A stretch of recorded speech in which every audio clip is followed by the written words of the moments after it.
Whoa, jingle!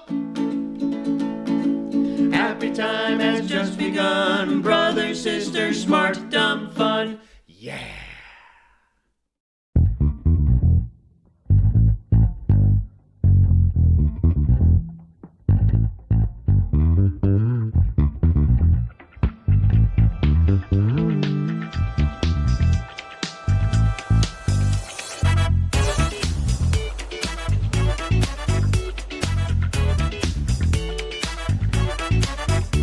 Dancing back and forth is the most physical activity I've done all day. Me too.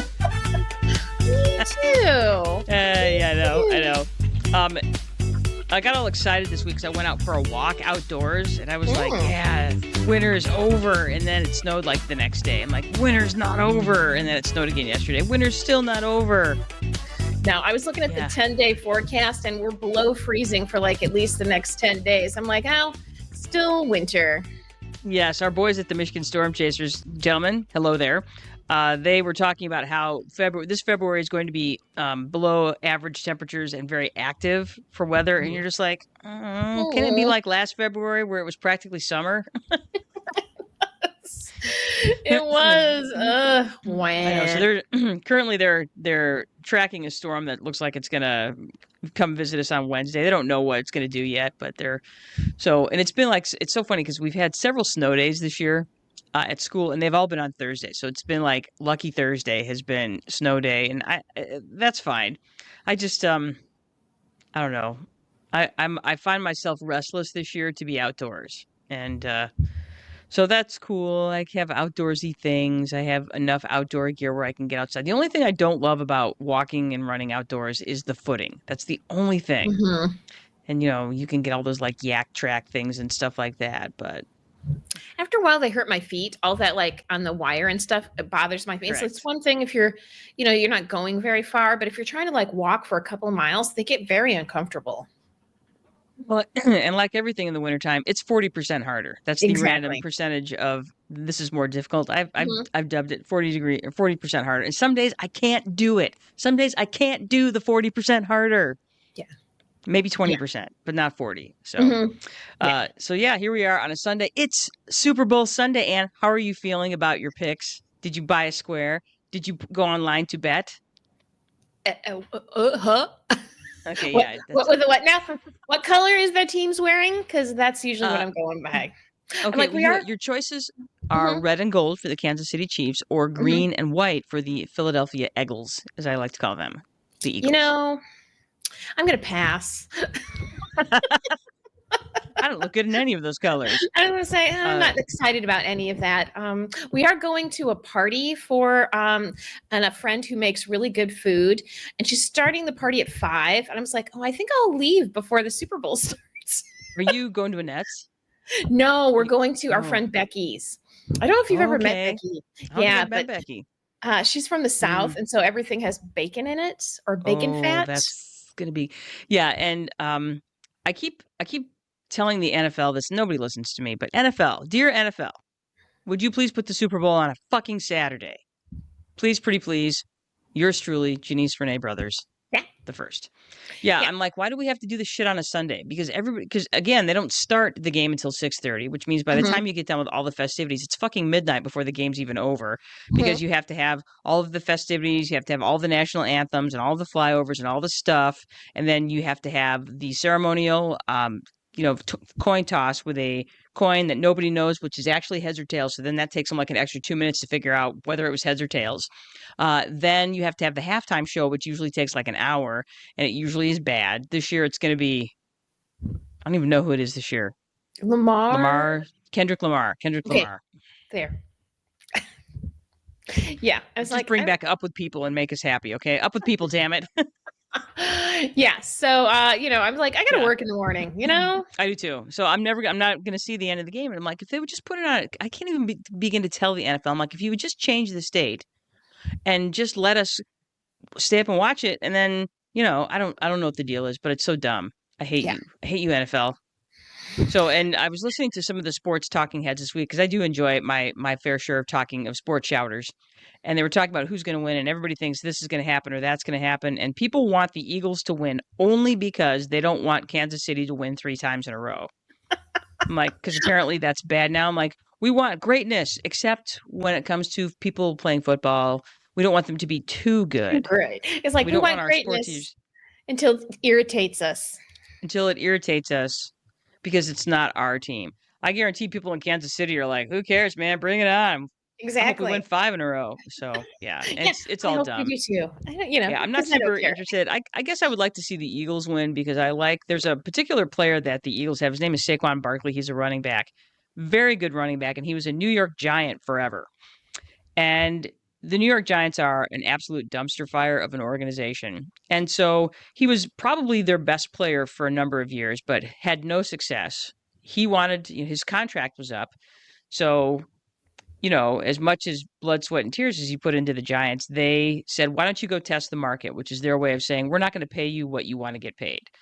So he goes out. So here come the Philadelphia Eagles, which are in the same division which is one of the things you don't do. You don't let one of your best players go to your division rivals. Well, he ended up with the Eagles, which is their main division rival. So I would kind of like to see him, and they very unceremoniously kind of dumped him.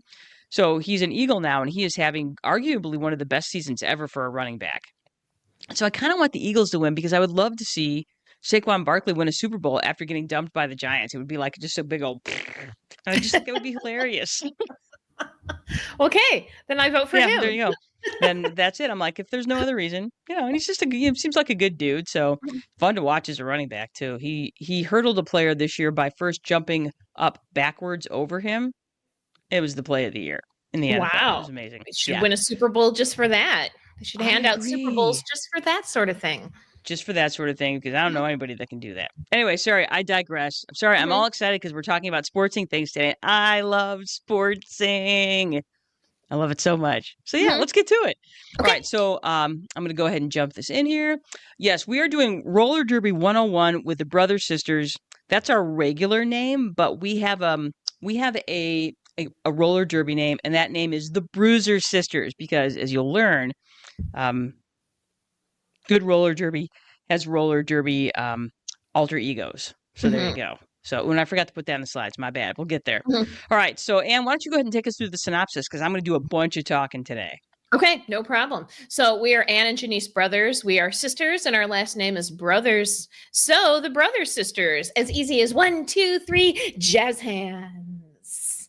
We're in our 50s, which makes us Generation X, and that means I am stuck on Band-Aid because Band-Aid stuck on me. And I thought this was an appropriate one because we're going to be talking about roller derby, where Band-Aids are a necessity. Correct. That is correct. Yes. So we're going to talk about smart stuff, dumb stuff, fun stuff, or any combination of the three. And we are not cool, hip, or sexy, and we know this because we just want to stay warm. Is that so wrong? No, it's not. We're not a true crime, celebrity, or influencer podcaster because we have other jobs, and podcasting is only a part-time gig, though we're not opposed to it being our full-time gig. So, yeah. Correct. Yeah. We've been told we're good to listen to when you want to learn things about stuff, and we want you to be our Valentine. Yay! Heart.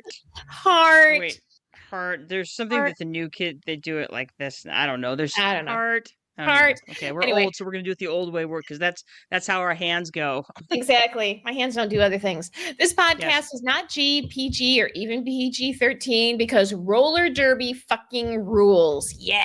It really does. We're gonna convince you to go see roller derby. That's our job today is to make you understand why you should go to roller derby. Yes. So you can join us on our website or Spotify, Apple Podcast, iHeartRadio, Amazon Music. You can like us, follow us, hit the bell or smash the bell, and leave us a review. Give us your feedback with our questions and answers on our polls. And of course, you can say politely to Alexa to play the Brother Sisters Smart Dumb Fun, and she will. I almost always say please to Alexa because when she takes over, I really hope she doesn't. She'll be like, "Hey, Janice was polite and please instead of just being a demanding bitch. So there you go. Exactly. So yeah, she gets I don't know, in this colony of humans, she gets a better bunk. I love it. Yes. Let's hope so. And all right. All right. Remember, you can support us for free by liking us, subscribing, leaving a review on Spotify, YouTube, Instagram, Facebook, Apple Podcasts, iHeartRadio, Amazon Music. It's free. All you got to do is share and tell other people to share, and then all of a sudden, it's crowdsourcing for awesomeness. So there you go. There you go. So it's a perfect system. Yep. All right, Ann, let's talk about our dumb, fun stuff this week. I'm going to start with me, and then we'll go to that thing, whatever the fuck that is that's on our screen right now. So, all right. So my smart, dumb, fun thing was kind of dumb. High school dances and the dresses that end up at high school dances. So we had our formal dance last night. Little advice. When you're choosing a dress to wear to a formal dance, ask yourself this question. Do I want to spend my evening either pulling my dress down so that my ass cheeks aren't showing, or pulling my dress up so my jumblies don't tumble out? If the answer is no to either of those questions, I need to pick a different dress, because if I had $1 for all the hiking up or hiking down I would be able to quit teaching and just retire in the Caymans or something. Ooh, speaking of Caymans, there was an earthquake there. Never mind. Florida or something. Ooh, I don't want to live in Florida. Southern New Mexico. There we go. Okay. So anyway, that's my dumb. Just for God's sake, ladies, pick a better dress that you're not going to be miserable. Because that's just it. And it's not because I'm a prude. It's just that those young women that were wearing these dresses that they were constantly working on, they just looked miserable. They did not look like they were having a good time. Those girls that were like in dresses that they didn't have to worry about were having the most fun. And that's the whole point of going to a dance, right? To have the most fun. Yeah. And the other thing is somebody needs to design a dress where somebody can slide their cell phone in, because that's the other thing. Is just you have all these girls running around with their dresses that they're hiking, and then they only have one hand to hike with, or pulled down because the other hand is holding a giant cell phone. Okay. Anyway. Oh yeah. Yeah. And Awesome. I'm not a fashionable person. I just know what I know. Okay. And brothers, take it away. So this week was not a bad week for me. It was just one of those weeks in February that I'm sure you're all having right now, where you're like, I'm going to work. Or I'm, just getting, mundane shit done. It's always gray and cold and just like nothing was happening. So I was walking around downtown Chelsea, Michigan after work, and I walked into this children's store called Kitty Face, and I found this. I know, right? And I was like, what is that? And why don't I have one? And it says Rain Boskins. It's mermaid surprise. There's 35 mermaid related surprises in this egg. I haven't opened it yet, but I was like, I walked by a bunch of times. I'm like, you can't buy that. I was like, what's the point of being an adult if I can't buy this? And I spent $30 on this, but it has 35 surprises in it. So less than $1 a surprise. Exactly. It's practically losing money. So I haven't opened it yet because I'm just so thrilled with it. I was so excited, and it's so terrifying. So anyway, it's both dumb and fun. And I will talk more about this at the end of the show. So it has a unicorn, and it has a mermaid tail, and it's in a plastic egg. And Duncan's like, this is horrifying. He's like, these are things. It's like if H.G. Lovecraft wasn't depressed. This is what he would have made. Nancy Garman is with us, and she has a great idea. She says, just pick out one surprise every day for the next month. Girl, that is some high-level thinking. You can tell that Nancy does math. You can tell Nancy is smart. That is smart. Nancy, I also love your comment here. It says, I talk about someone's butt cheeks on the chairs in the classroom when talking about the dress code. Every student agreed that they did not want to sit on a chair that had someone's butt cheeks on it. I know, right? And then at the dance, it was all butt cheeks. Yeah, butt cheeks and long nails. I was like, long nails. Do you know how much, as a former massage therapist, do you know how much bacteria and gunge gets under those nails? There's some professions you're not allowed to have nails like that because they're so disgusting. Yeah. And that's one of them. So Nancy, thank you for your feedback. That's amazing. We love you. Mhm. Yeah, and Joe and I are we're I think we're gonna make it to the Lions euchre tournament slash I can't remember what was it, soup and euchre. I can't remember. Anyway, we're coming because it sounds super Oh. fun. Okay, all right. So yeah, and I gotta tell you, I think the fact that what I love the most about that thing is that the unicorn horn has like glitter. It's like liquid glittery inside. It's like a snow Yeah. globe. It's See? like a snow globe. Yeah, Yeah. whoever put that together thought of everything. Yeah, that's And another reason why probably as soon as I saw that, I was like, oh, it's like Yeah. a snow globe with glitter in it. pretty Oh. sure whoever designed that also needs counseling. So Well, just and the saying. lady that rang me up, she's like, who are you buying this for? And I'm like, me? Do you need it wrapped? Hmm? For me? For me. Well, and okay, and I'm gonna rant about this for a couple of seconds because this is a thing that I really feel like, and I don't know if this is a Gen X thing or what, but I love kid stuff. I love toys, and I love. I'm always mad that kids get the best stuff. Like some kids were running around. We were doing a fundraiser. Joe and I were helping the Stuco kids work this fundraiser thing, and there were these kids with these. It was a Winterfest thing back towards Christmas, and there was these kids with these amazing dinosaur jackets. They were so cool. I can never have one of those because unless I paid big dollars to have somebody design it for me, and it was just great. I'm like, I want an adult version of the dinosaur coat. Why can't I have a coat with dinosaurs on it? It's somehow not fashionable. It's somehow not right that I get a dinosaur coat. I Yeah. love stuff like that. And I don't know. I don't know what it is. I just know that there's a lot of dinosaurs in my home. People come into my home and they kind of look at the way I have it decorated. I'm like, yeah, there's dinosaurs and there's lots of kitschy stuff because I think it's fun. Mm-hmm. It is fun. Okay. It is fun. Okay. I mean, look at all All my right, I'm owl done lamps. ranting about that. Mhm. I know all of your owl lamps. Amazing. I have an owl shaped humidifier because it's cute and cool. Of course, it's for babies, but that's okay. It still looks good Exactly. It still works. in my home. What do Yes. babies do? Nothing. All right. So before we get into roller derby, I wanted to preface it with something that's important to me. And I wanted to talk a little bit about sportsing in America because the Super Bowl is a big sportsing day, and roller derby is a sportsing thing. And here it is. There's good things and bad things about sportsing in America. And I wanted to talk about that before we got into it. So let's talk about. I'm going to throw this out there. The good things about sports. And this is why I started playing sports when I was a little girl, and it's what I don't know why I liked it. I just knew I liked it from a very young age. I thought it was cool, it was fun, it was something I could do, it was something I was good at. And as I got older, it became even more important to me. So what I've always loved about sport is that it pushes you from your comfort zone. It forces you into this type of socialization that maybe you wouldn't do. It provides opportunities for people. Women are finally starting to gain ground in sport. I was kind of on the edge of that. You started to see more sportsing of women in the 70s, and we're actually going to have at some point my softball coach from high school and her daughter, who I graduated with, have agreed to be on our show, which is great because I want to talk to them both for what they've done. Because Carol was at the forefront of bringing women's sports to the Sturgis public school system, and Patty, her daughter, who's an outstanding volleyball player and an amazing volleyball coach, has really created a lot of excellent opportunities for young women as well.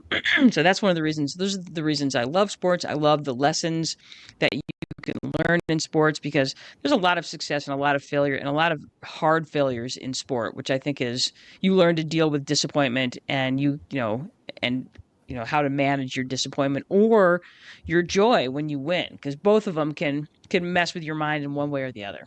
But there's a lot of bad stuff with sport.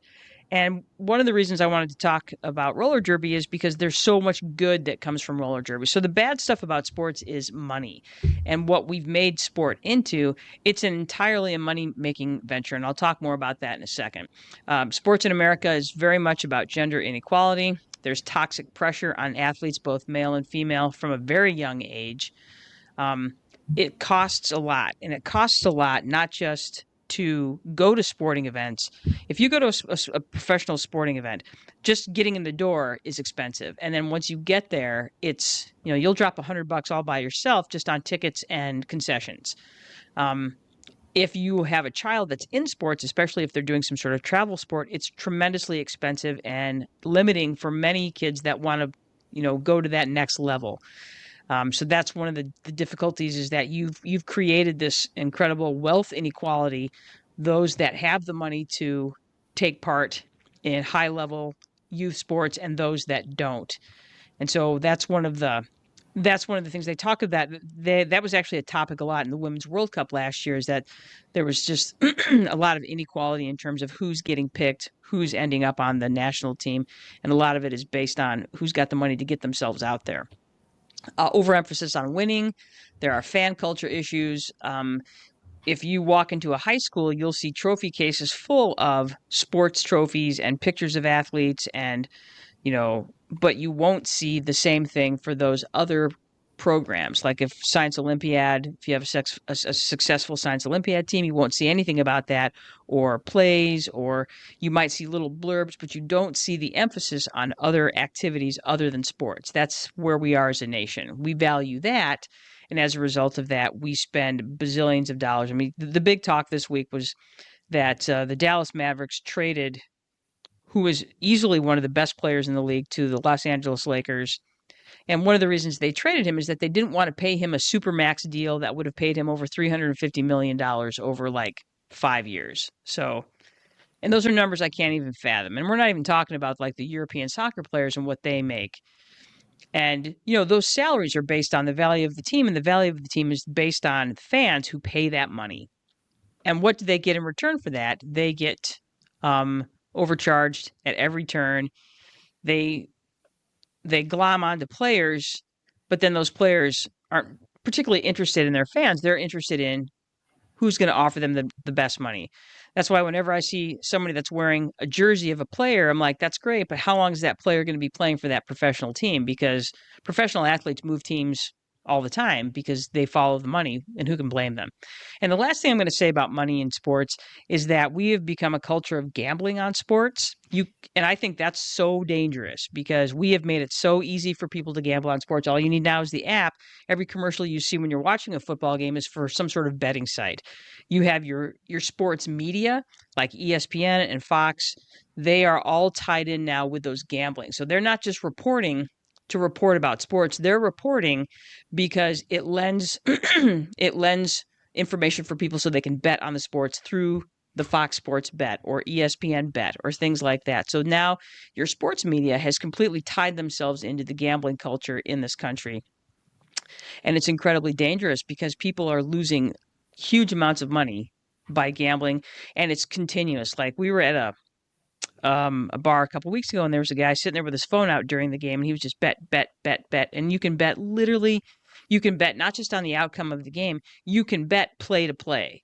You can bet what there is. Is it going to be a running play? Is it going to be a pass play? And I feel like that's super dangerous, and that, college funds are being wasted and mortgage payments are being thrown away. And so to me, you just see this dark side of sports that just continues to go up and up and up.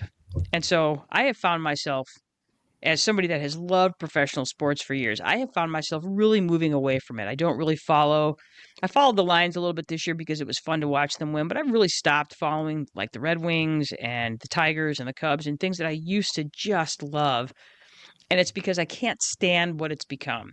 What I've done instead is I have found other avenues to enjoy sport, because there are some really great ways to enjoy sport that cost little or nothing.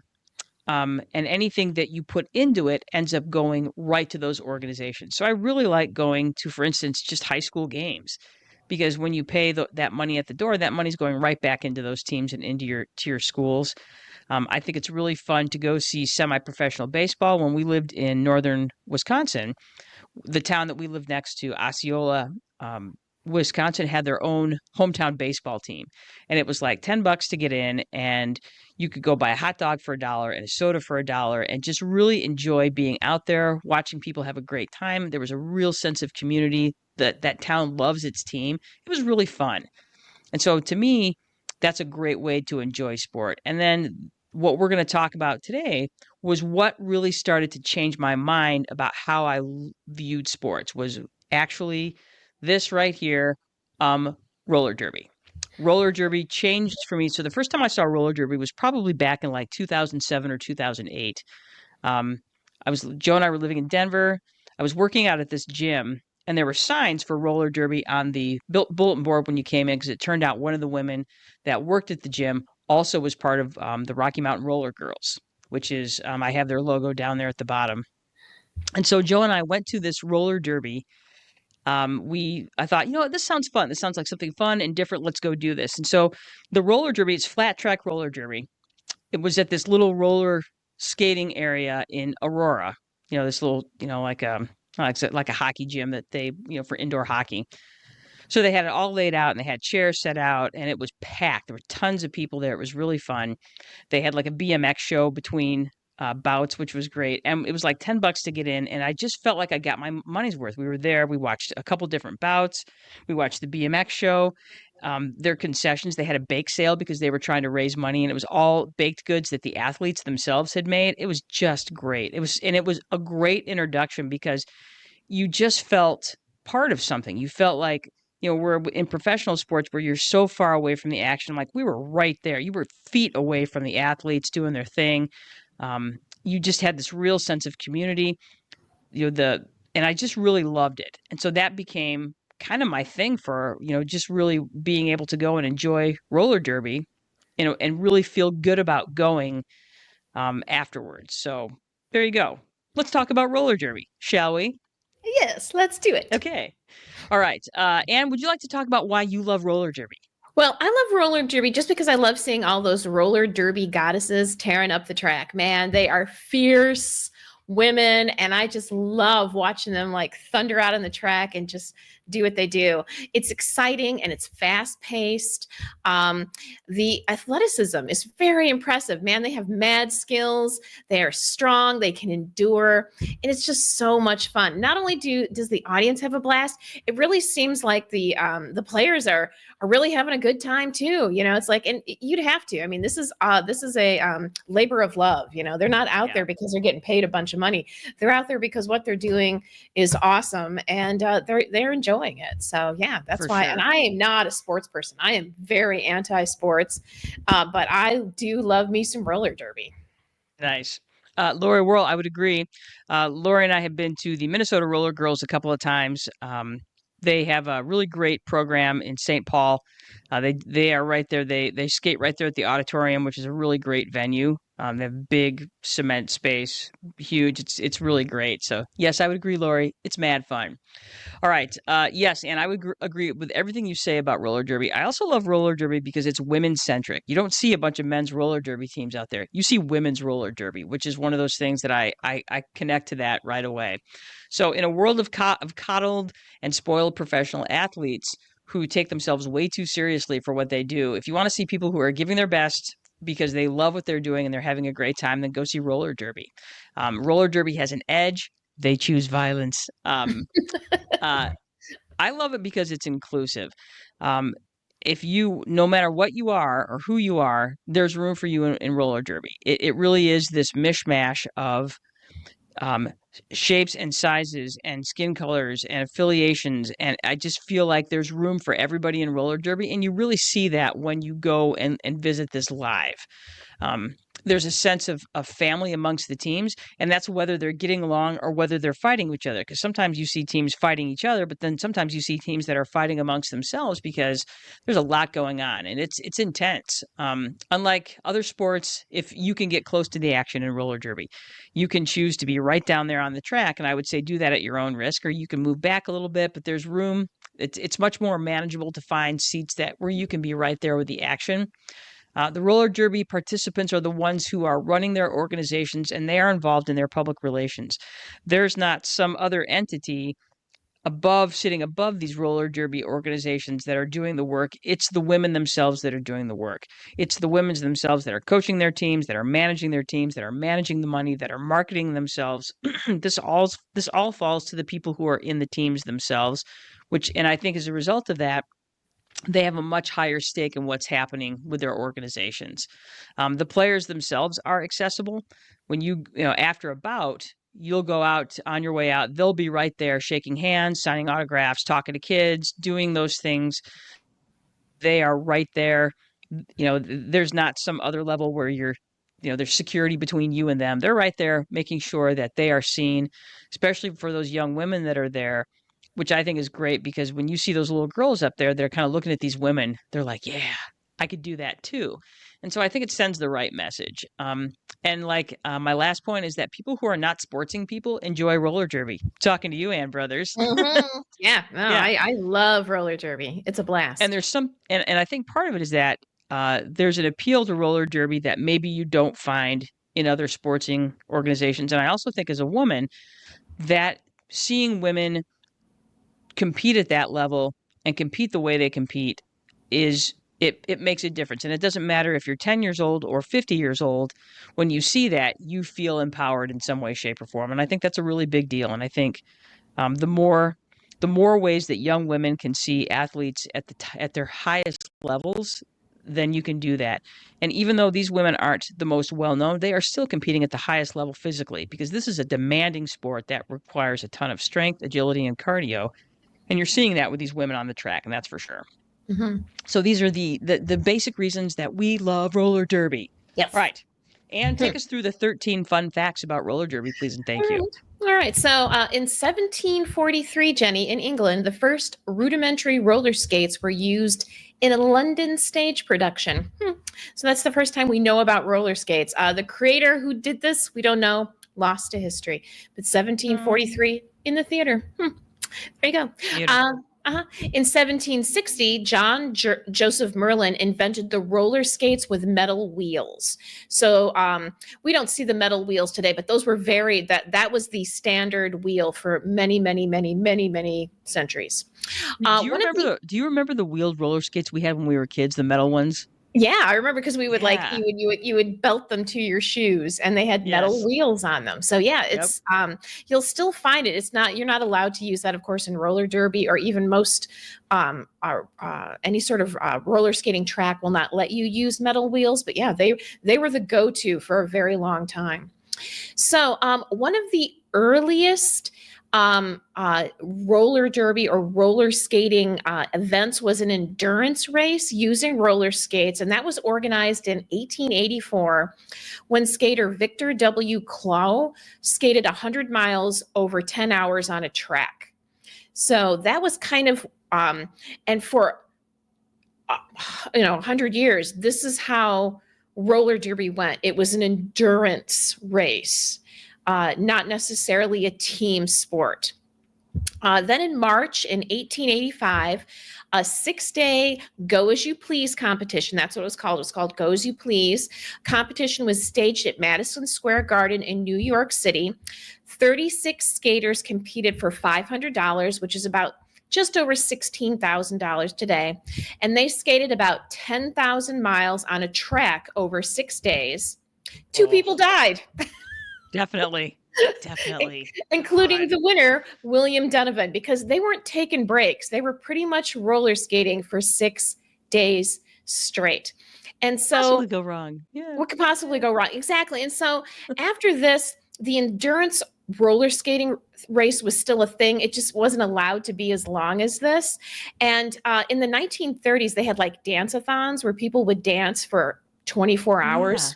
Yeah, so this was a thing. This endurance thing was a sporting cliche at the time. This is what you did. You proved your chops by being able to do it longer than anybody else. So endurance races continued to be popular into the 20th centuries. Some skaters toured as troops, so that's where we kind of get teams starting to form.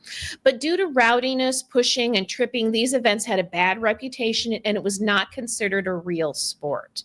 So they had to fight this early. You'll see a lot of people like, oh, isn't roller derby some kind of joke like professional wrestling? Once upon a time, it kind of was, but this is where it started to get that reputation. In the 1930s, Leo Seltzer was really big in roller derby promotions. So he continued into the 60s and 70s. So he developed the Transcontinental Roller Derby. So this is the first time it's really, associated with derby. And they were two-person teams skating on an oval banked track covering 3,000 miles. And it was kind of a tagging, so tag in, tag out. So you would skate until you were exhausted, and then your teammate would come in and skate till they were exhausted. So that was kind of the next iteration of the endurance race. The style of and this kind of led to the style of roller derby that a lot of people are most familiar with, and that's teams on a banked track, manhandling each other, these, fights, people going over the railings into the audience. It was very, and this, you also have to remember too, that this was the wrestling, professional wrestling was really getting going in the 30s and 40s and 50s. So they kind of like meshed with each other, this kind of over the top sports viewing event with audience participation and just a lot of over the top characters that participated in this. So this went through the 50s, 60s, and into the 70s.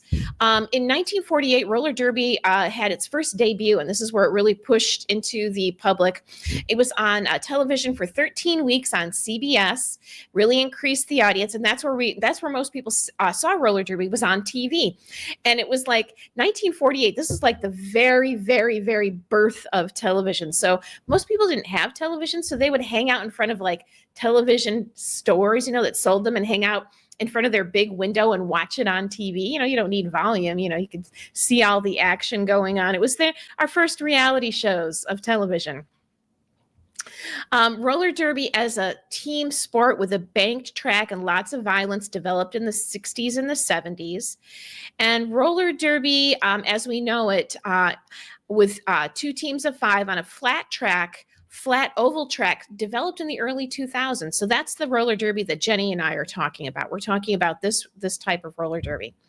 The sport is governed by two different governing groups, by the Women's Flat Track Derby Association, or the WFTDA, and the Men's Roller Derby Association, the MRDA. The first international roller derby took place in 2006 between the United States and Canada. I looked and looked. I could not find out who won it. I know, isn't that? There's roller derby leagues in every continent except for Antarctica, and the Roller Derby World Cup is held every 2 years, and it features teams from around the world. So I think a lot of people, when they think roller derby, if you've never gone and experienced a live event, they're still thinking about what was, that stuff in the 50s and 60s and 70s where it was kind of a big joke, big violent, men dressed as women, manhandling each other on a very steep banked track. That's not roller derby now. It's still a lot of fun. It's still an aggressive physical sport, but it's very professionally run. I would agree. This is serious business for the athletes that are out there for sure. Yeah. All right, so I'm going to take you through the basics of roller derby so that when you go to roller derby, because if you don't know what's happening, it can be a little bit confusing. Yeah. And I will say this about roller derby clubs. When you walk into a roller derby bout, they do a good job of making sure that you understand what you're looking at. They have paper stuff that they hand out to you so you can see it. A lot of times they'll run a demonstration before it starts so that you understand when the scoring is taking place. So this is a little just basic 101 in 3 parts. Basics number 1, like Ann said, you basically have 2 types of roller derby. You have banked track, which is which was the thing in the old days. We have some commentary. Here we go. Nancy is with us. She says the Texas Roller Girls won the Women's Flat Track Derby Association Roller Derby Tournament in 2006. The tournament was held in February of that year. Yes. And we were looking for the international one, the one between Canada and the United States. That's the one we're looking for. Yes. Awesome. Yeah. Texas, those guys, I swear. All right. So the modern is flat track. And the reason it's flat track is because it's just easier to find venues. When you have a banked track, you have to build that track, and it's hard. A lot of places that when they do roller derby, you share that space with other things. And so as a result of that, it can be tricky trying to get your track built and try to get it broken down in time. But where a flat track, they can basically just tape out their lines and off they go. So flat track is it's easier. It's more practical. Okay. So On any given team, when it starts, each team puts out 5 skaters. So you'll have a total of 10 skaters on the track at any given time. Your skaters are broken down into these. You have 3 blockers. The blocker's job is to block and to be a general nuisance on the track. That's their job. Normally, in terms of physicality, blockers are usually bigger. They're usually a little bit slower skaters, but you still have to be a good skater with a good strong legs and a low center of gravity to be successful. You have something called a pivot. A pivot is a blocker as well. Your pivot is a blocker that's sort of in charge, kind of your captain of your blockers. They're the ones that usually organize the defense, and they can also become a jammer. So just in terms of if you want to know what I have right here, if you're a pivot, you're wearing a helmet with a white stripe on it or some other colorful stripe that goes across the helmet or long ways that you can see in the picture here. That's how you identify the pivot. The pivot can also become the jammer. You can either become the jammer or you can pass off the jammer star to somebody else. Okay. Now, normally with something like this pivot helmet, they wear like little stockings over the helmet because most of the helmets are just blank helmets, but they have these little stockings that stretch over the helmet that have a star or a pivot stripe like you see here. Okay. So those are our first 4. The most important one is our third position. That's the jammer. So each team has 1 jammer, and the jammers, they are the scoring threat in roller derby. They are fast, they're agile, they are identified with a star on their helmet. So if you see somebody that has a helmet that looks like that with a star on it, and again, you have this little sleeve that comes over the helmet that has the star on it, that's the jammer. The job of the jammer is to be the first one around the track. And through the pack. And once they're through the pack, they become the lead jammer and they become a scoring threat. And I'll talk more about that in just a minute. Okay, in terms of what you're looking at, a roller derby game is known as a bout. Okay, there are 2 30-minute periods in a bout. So you know how a football game has 4 quarters? Well, a bout has 2 periods. And the periods, instead of having quarters, you have what are called jams. And jams essentially run every couple minutes. And I'll talk more about jams in just a second. There's no limit to the number of jams that you can have in a period. It all depends on what's happening with the scoring and what the jammer is up to. Jams can be as long as 2 minutes, but they can be shorter depending on the strategy that the jammer is using at the time. And there are 30 seconds between each jam. So once a bout gets going, it moves very quickly, and you kind of have to stay with it. And you have to pay attention to who your jammer is and what they're doing. And the announcers are really good about talking to you about who's the lead jammer. So as soon as the announcers are watching it very closely, and they'll be like, what's her name is now the lead jammer. So just know that that's a thing. All right, so let's go to... All right, so again, here are your regulars. On the left, you see the blockers. This is known as the pack. And on the right are your jammers. All right, so the basics, step 2. We're going to talk about jammers now because they're the best. If you're going to be a groupie, you're usually going to be a groupie for a jammer. I'm just saying, okay? All right, there's 2 jammers, and they start behind the line. So I'm going to show you a quick picture here. Oops, that's not what I wanted to do. That's what I wanted to do. All right, so when we start out, you can see everybody that's a little round shape. Those are your pivots and your blockers. And then behind them, a few feet, are your jammers. That's how it starts.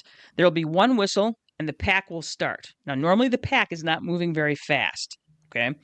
Then a second whistle will start, and when that happens, the jammers will go. Now, that actually might have changed. They might have changed that a few years ago, so now there's just 1 whistle. And then the 2 jammers, which are the ones behind here, the stars, they will start as well. You want to be the first jammer to get yourself through the pack. And once you do that, if you are the first jammer through, it means that you are now the lead jammer and you control the scoring. Okay?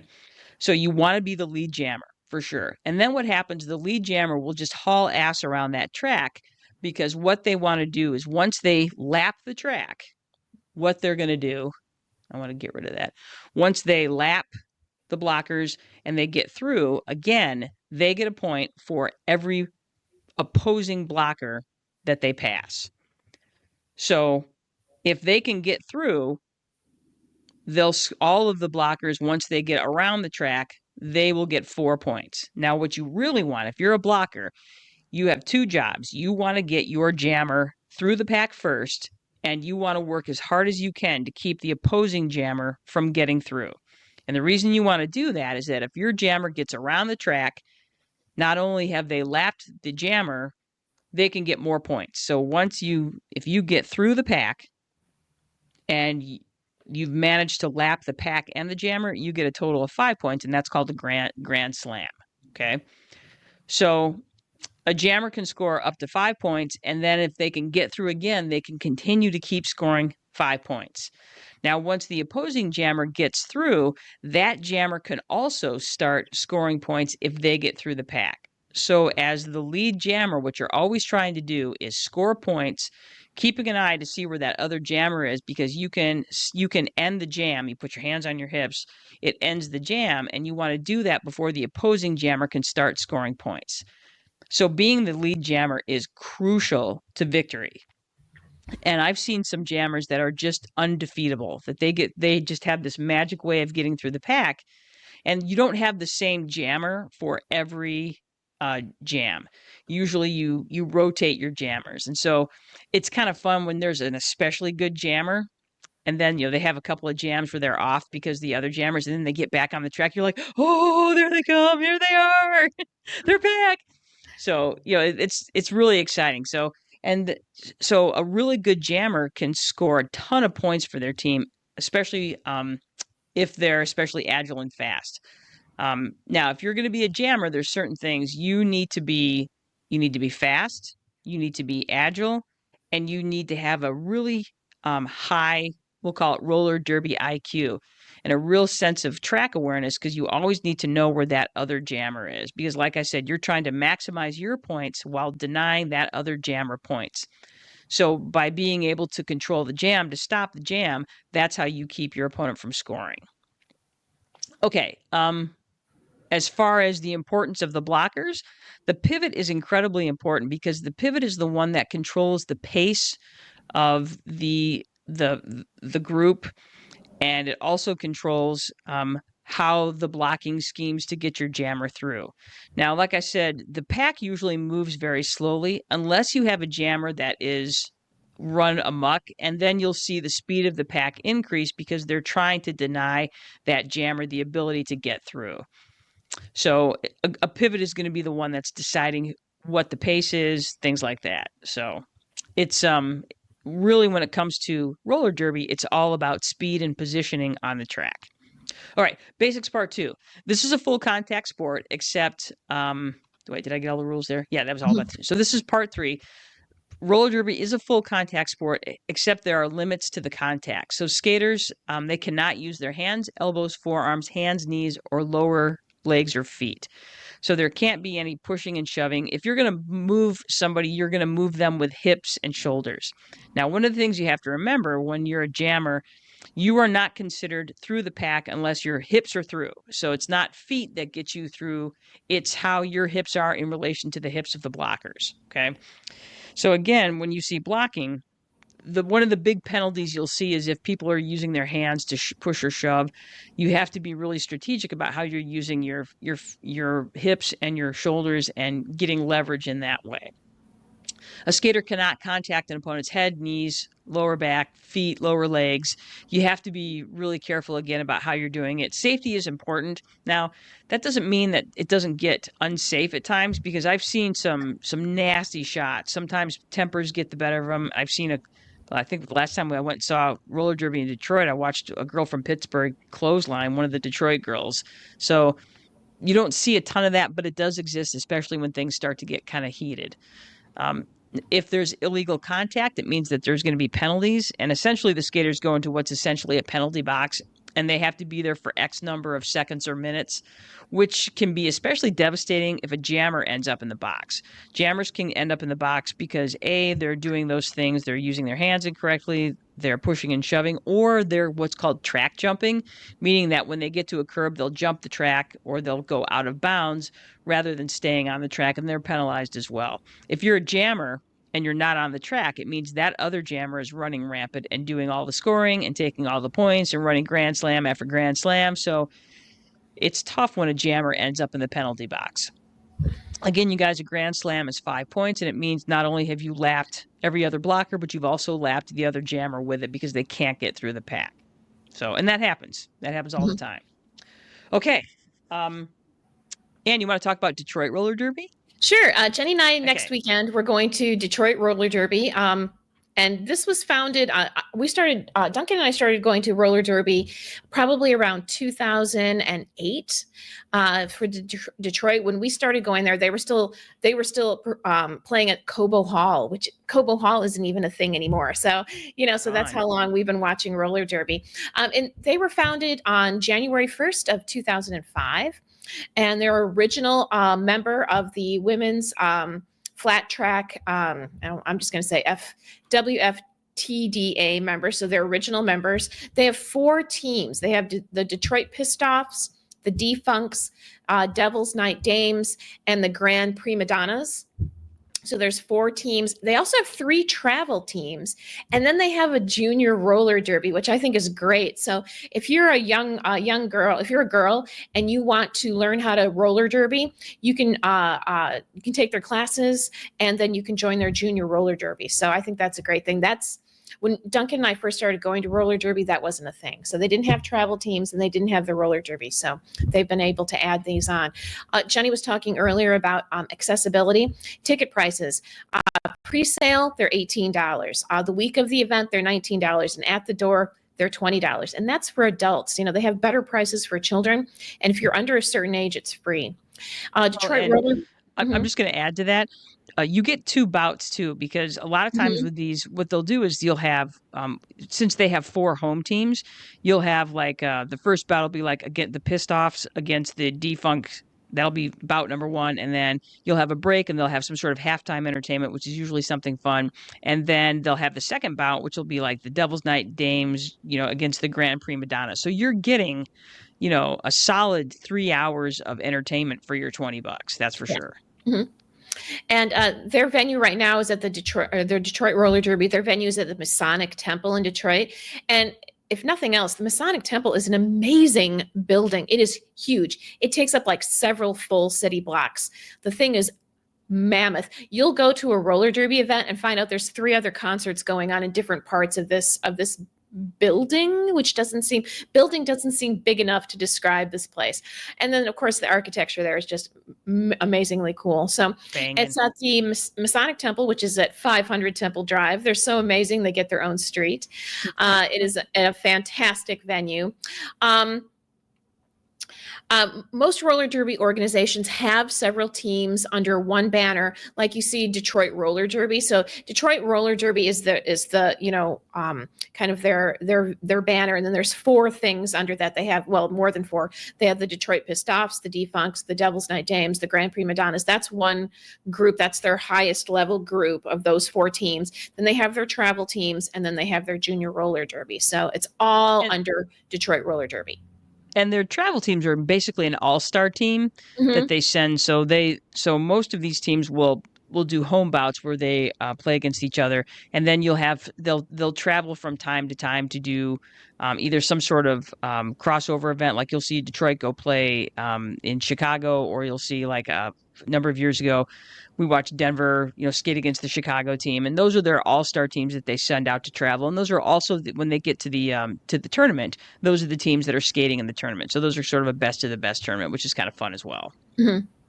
So there you go. And of course, cool. They have a webpage, so you can get on there and find out when their schedule is and go from there. You can buy swag. And for the record, my favorite roller derby team of all time is the Detroit Devil's Night Dames, and that's because I was born on Devil's Night. So it's just, what can I say? And in case you're not from Michigan and you don't know what Devil's Night is, that's October 30th is Devil's Night.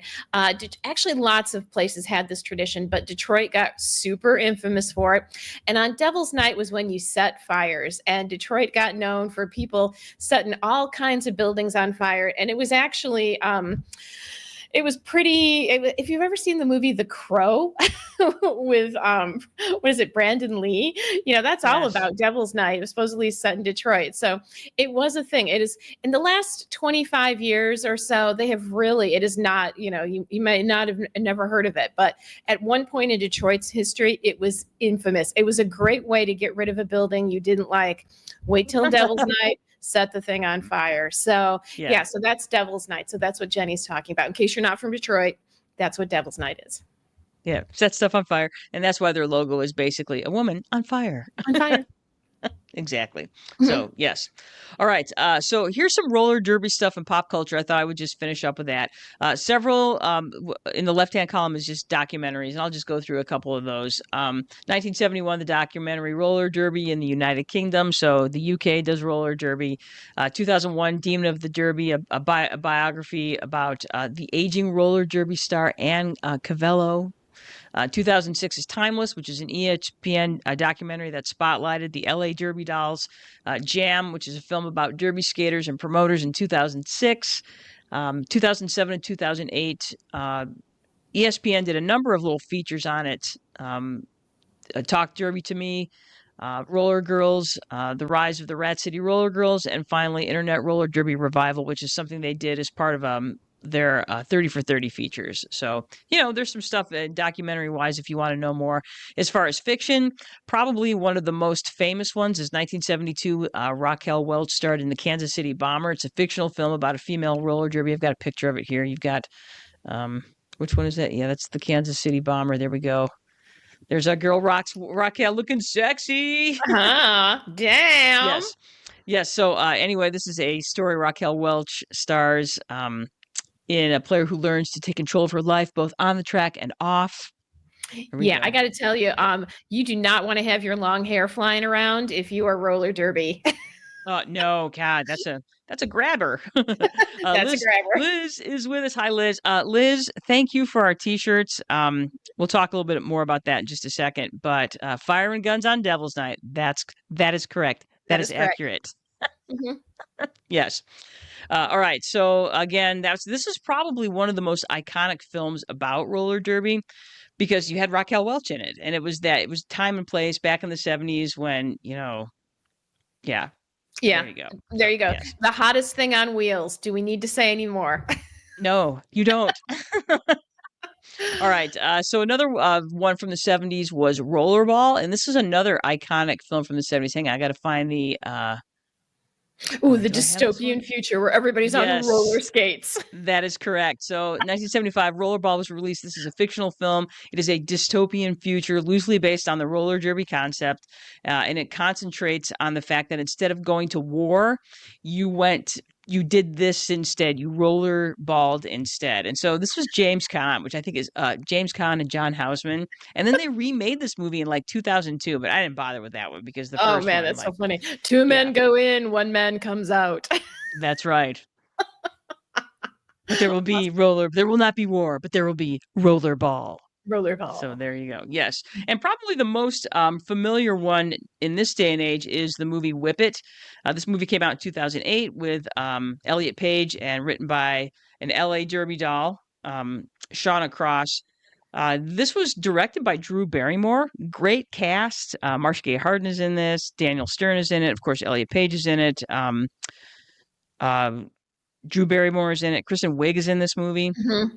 And it's not a great movie by any stretch, but it's entertaining as hell. And having gone to school in Ypsilanti, Michigan at Eastern Michigan University, there are portions of this film that were actually filmed in Ypsilanti. This was back when Michigan was kind of having this little movie filming renaissance because there were tax breaks that were given to filmmakers to film in Michigan. Those are all gone, so you don't see this as much. But this was one of those times when Michigan benefited from having this movie shoot in Michigan. So there you go. Whip It.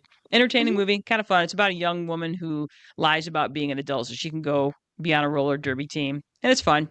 It's fun. It's a fun movie. Yeah. It's like you said, it's not brilliant, but it's very entertaining. And they do a good job of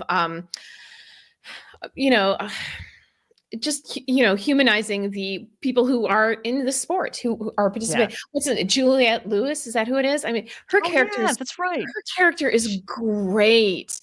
Great. She has talk with Elliot Page's character, and she's like, "How old do you think I am?" And Elliot Page's character says, "I don't know, 20." She's like, "Oh, that's really sweet. I'm 37, and this is the only thing I've ever loved." It was just like, it was so just just really humanized these women who do this. Yeah. It was just so cool. That's what I liked about it. If you want to see women working together, women not worrying about how they look, women talking about not talking about men to women, Yeah.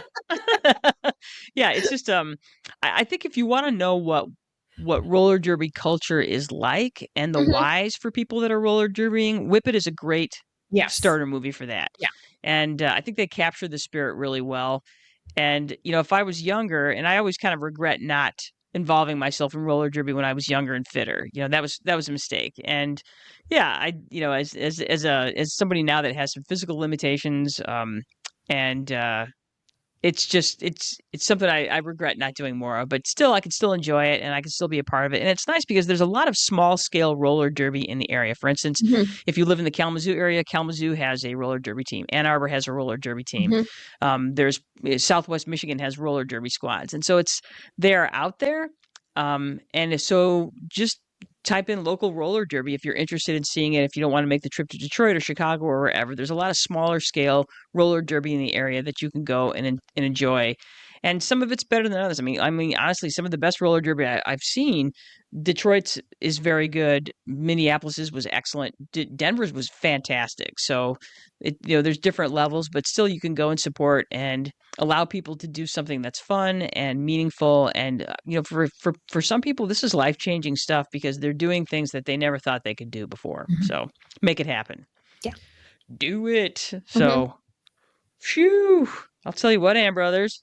We did it. You did it, Jenny Brothers. Good job. We did it. We did it. You did it. Thanks for staying with us, you guys. You have spent another hour learning things about stuff with the Brothers Sisters. Today we talked about the awesomeness of roller derby. We're going next week. We'll give you a follow-up next week about how things were going. We would love to hear from you if you have things to say about roller derby, if you're interested, if you'd like to know more.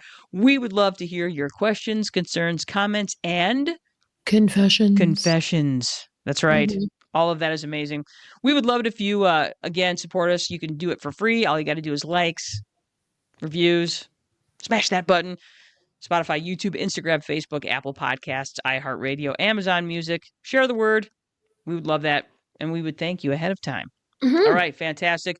Join us next week for weird. Well, we forgot to talk about our roller derby names. This is one more thing that you need to know about roller derby is that a lot of people, they have their alter egos when they're roller derbying, which means they have awesome roller derby names. The best one ever, I believe, was either Catholic Cruel Girl, which is one of the Rocky Mountain Roller Girls, or Ho J. Simpson, also amazing. My roller derby name, this is the fun thing you do when you go to roller derby is you decide on what your roller derby name is. My roller derby name is Lucille Brawl. You're welcome. And mine is Ethel Hertz. Yes. That's right. Lucille Brawl and Ethel Hertz. Amazing. Yep. Amazing. So yeah. Anyway, we will report back after we get back from our roller derby adventure next week. In the meantime, next weekend, we're going to be talking about weird winter fun starring this thing. That thing. We're going to open it up and see what my over 35 mermaid surprises inside. Yes. And we're also going to talk about other weird, fun things that you can do to keep your spirits up during winter. We kind of focused on this a little bit. We're going to go to the weird retail side of that and talk about some of the other weird things that we have picked up along the way. So yeah, join us next week for that. So in the meantime, hang on, I got to do this. There we go. That's right. Until next week, when we dive into weird, wonderful fun, I'm Janice Brothers, and with me is my sister. Ann Brothers. That's right. And we want you to get out there, do something smart, do something dumb, do something fun. We are out of here.